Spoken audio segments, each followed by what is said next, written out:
The Holocaust is marked by infamous names like Auschwitz, but some sites remain shrouded in obscurity. Belzec was not a labor camp. It was a death factory, designed solely for the swift, systematic murder of Jews. Its story is crucial to understanding the full machinery of the Nazis' final solution. The camp's near-total destruction and the murder of almost all its victims left few survivors to bear witness. From March to December 1942, Belzec became a prototype for industrialized genocide, killing hundreds of thousands in just months. Most victims were Polish Jews, but Roma and Sinti were also murdered. The camp's efficiency and brutality made it one of the deadliest sites of the Holocaust. The SS perfected methods of deception and murder here, later used elsewhere.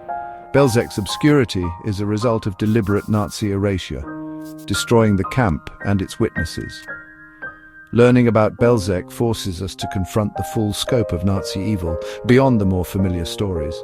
Its history reveals the cold, bureaucratic planning behind Operation Reinhard. By studying Belzec, we honor those with no grave and ensure their stories are not lost. Remembering Belzec is an act of resistance against forgetting. It challenges us to recognize the warning signs of genocide. The camp's legacy is a stark reminder of the consequences of unchecked hatred. We must ensure never again is more than a slogan. The memory of Belzec's victims demands our vigilance. Only by facing these darkest chapters can we hope to prevent their repetition. Belzec was a key part of Operation Reinhard, the Nazi plan to annihilate Jews in occupied Poland. Named after Reinhard Heydrich, the operation was led by Odilo Globoknik after Heydrich's assassination. 3 extermination camps, Belzec, Sobibor and Treblinka, were built for this purpose.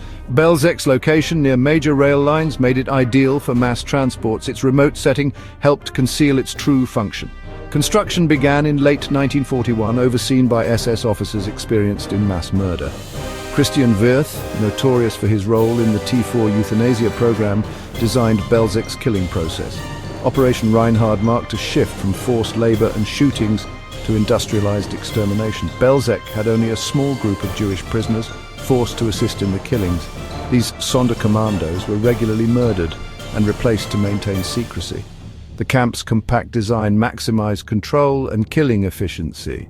Gas chambers disguised as showers were built from the start. By March 1942, Belzec was ready to begin its deadly work. It became a model for the Nazis' most lethal phase of genocide.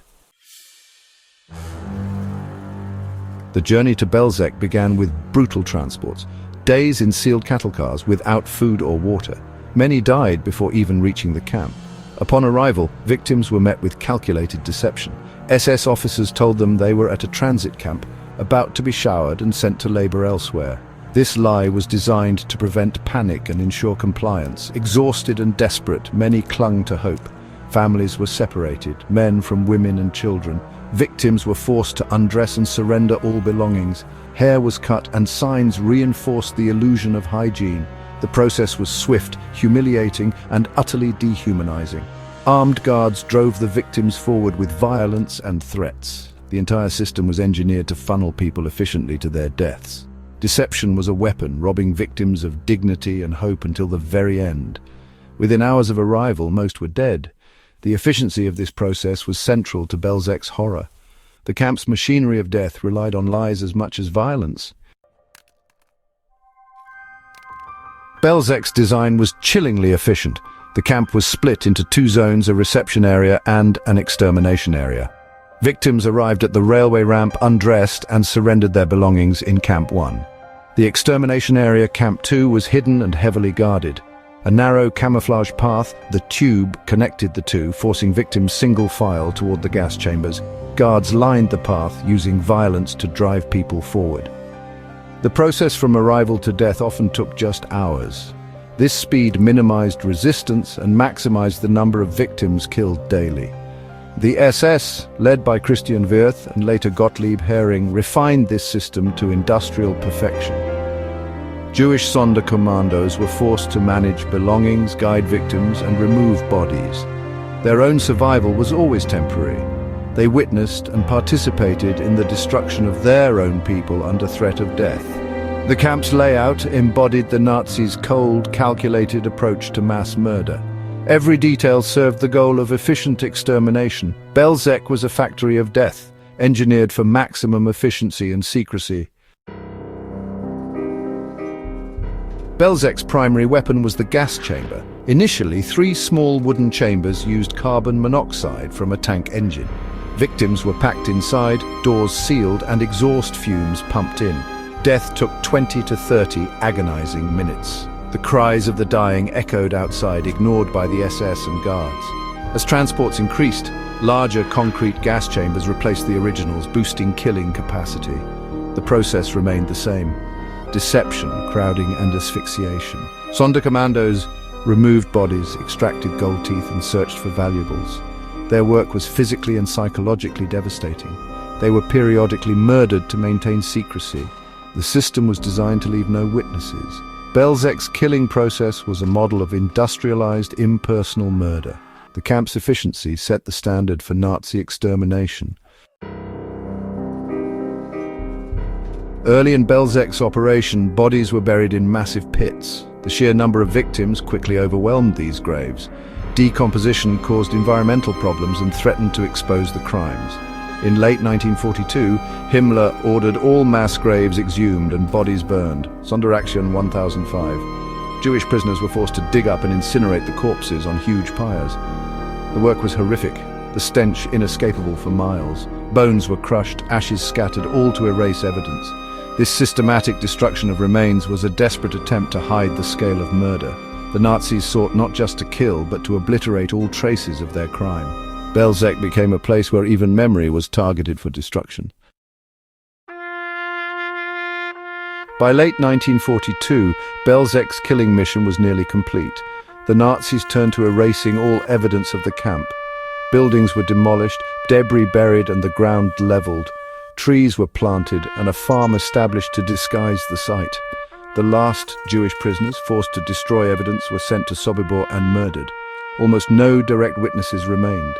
For years, Belzec's site appeared unremarkable, its horrors hidden. The Nazis' erasure was chillingly effective, making later investigation difficult. Belzec became one of the Holocaust's forgotten camps. Only painstaking work by historians and archaeologists would later uncover its truth. Belzec's most tragic legacy is the near-total absence of survivors. Only a handful escaped to tell the tale, most notably Rudolf Rieder. The camp's design allowed almost no chance for survival. Victims were killed within hours. Sonderkommandos were regularly murdered to ensure secrecy. This lack of witnesses left Belzec shrouded in silence for decades. Unlike Auschwitz, there were few testimonies to keep its memory alive. The story of Belzec had to be reconstructed from documents, perpetrator confessions, and rare survivor accounts. The near-complete annihilation of its victims is a chilling testament to the camp's deadly purpose. Remembering Belzec is a moral imperative. It honors the 500,000 lives extinguished there and warns against the dangers of hatred and unchecked power. Belzec's story teaches us how ordinary people can become complicit in extraordinary evil. Its history reveals the bureaucratic efficiency of genocide. Education and remembrance are vital to prevent future atrocities. Visiting memorials and learning the truth ensures the Nazis' attempt to erase Belzec ultimately failed. The camp's memory compels us to fight anti-Semitism, racism, and all forms of hatred. It reminds us of the fragility of human rights and the need for vigilance. The faint echoes from Belzec carry a powerful message: never again. We must cultivate empathy and critical thinking. By remembering, we honor the dead and reaffirm our commitment to a just world. The lessons of Belzec must never be forgotten.